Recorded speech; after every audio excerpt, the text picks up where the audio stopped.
Hello everyone, welcome back to our channel. So போன வீடியோல நான் சொல்லியிருந்தேன் அப்படின்னா OBC சர்டிஃபிகேட் உங்களுக்கு எலிஜிபிளா இருக்கா இல்லையா சரிங்களா. So first of all OBC சர்டிஃபிகேட்ல ஃபர்ஸ்ட் ஆஃப் ஆல் OBCல யார் யார் வருவாங்க அப்படின்னு பார்த்தோன்னா OBCல வந்து BC ஓகேவா பேக்வர்ட் காஸ்ட், அதுக்கப்புறம் MBC, அதுக்கப்புறம் இன்னும் ஒரு கேட்டகரி வரும் ஓகேவா. அது நீ ஒரு தடவை செக் பண்ணிக்கோங்க.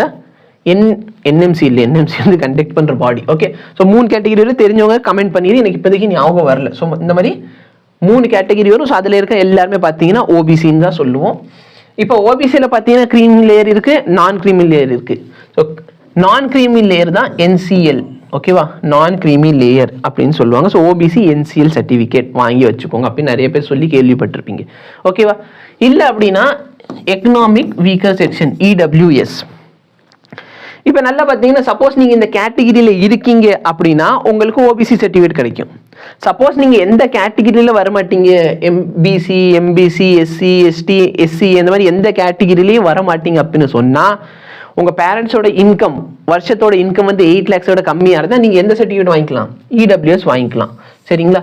நல்லா பார்த்தீங்கன்னா இந்த மாதிரி சர்டிஃபிகேட் வைக்கிறதுனால உங்களுக்கு சரிங்களா மார்க்கு கட் ஆஃப் வந்து கொஞ்சம் கம்மியாக தான் இருக்கும்.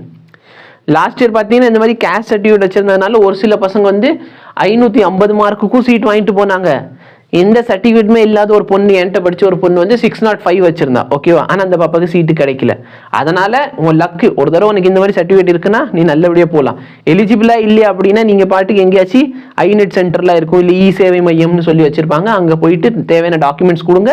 நீங்கள் எந்த கேட்டகிரியில் வரீங்கன்னு சொன்னாங்கன்னா அதுக்கேற்ற மாதிரி என்ன பண்ணிக்கலாம், உங்களுக்கு அந்த சர்டிஃபிகேட் கொடுத்துருவாங்க ஓகே. இப்போ நல்லா பார்த்தீங்கன்னா சார் லாஸ்ட் இயர் தான் சார் வாங்கினேன் அப்படின்னா ஒரு விஷயம் ஞாபகம் வச்சுக்கோங்க. லாஸ்ட் இயர் ஓகேவா நீங்கள் அப்ளை பண்ணது மார்ச் மாதம் அப்படின்னு சொன்னால் எப்போவுமே ஓகேவா இந்த OBC சர்டிஃபிகேட்டோட வேலிடிட்டி பார்த்தீங்கன்னா மார்ச் 31 ஃபினிஷ் ஆயிரும். நீங்கள் என்னைக்கு வாங்கினாலும் சரி. இப்போ நீங்கள் வந்து 2020 வாங்கியிருக்கேன் சார் அப்படின்னா 2021 மார்ச் மாதத்தோட முடிஞ்சிருக்கும். 2021 நீங்கள் எப்போ வேணாலும் வாங்குங்க சரிங்களா. அப்போ நான் என்ன சொல்ல வரேன்னு, என்னைக்கு வாங்கினாலும் சரி இந்த மார்ச் 31 என்னைக்கு வாங்குறீங்க அதுலேருந்து கம்மிங் மார்ச் 31 உன்னோட வேலிடிட்டி முடிஞ்சிடும். இப்போ லாஸ்ட் இயர் வந்து 6th March ஓப்பன் ஆயிருக்கு. அப்போ நிறைய பேர் வந்து அப்போதைக்கு வேகமாக போய் வாங்கியிருப்பீங்க. அப்போ மோஸ்ட் ப்ராப்ளி எல்லாருமே வந்து ஒரு 2 வாரம் டைம் வச்சுக்கலாமே. 23rd March 2023 வாங்கியிருக்கீங்கன்னு சொன்னால் சரிங்களா, அதோட வேலிடிட்டி எப்போ முடிஞ்சிருக்கும், 31st March 2023 வேலிடிட்டி முடிஞ்சிருக்கும் சரிங்களா.